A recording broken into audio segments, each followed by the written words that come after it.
স্বল্প মেয়াদী উচ্চ সুদের কোনো ঋণ নেওয়া হচ্ছে না, মেগা প্রকল্প আমরা নিচ্ছি না, একমাত্র মাতার বাড়ি সেটাই একমাত্র মেগা প্রকল্প বলা চলে। এই বছর থেকে যাতে বাজেট ব্যবস্থাপনায় শৃঙ্খলা ফিরে আসে, সেটাই এই বছরের বাজেটের আসল লক্ষ্য।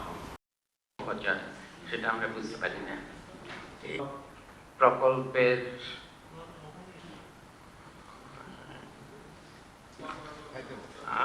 আমি অত্যাচারের জন্য বা বিদ্যুৎ প্রকল্প এখানে থাকতো যাতে করে আরো, কিন্তু বড় প্রকল্প অনেকগুলো আছে যেগুলোকে আমি যত বেশি হয় তত অনেক পাইপ হলে কাঠামো ঠিক করতে হবে।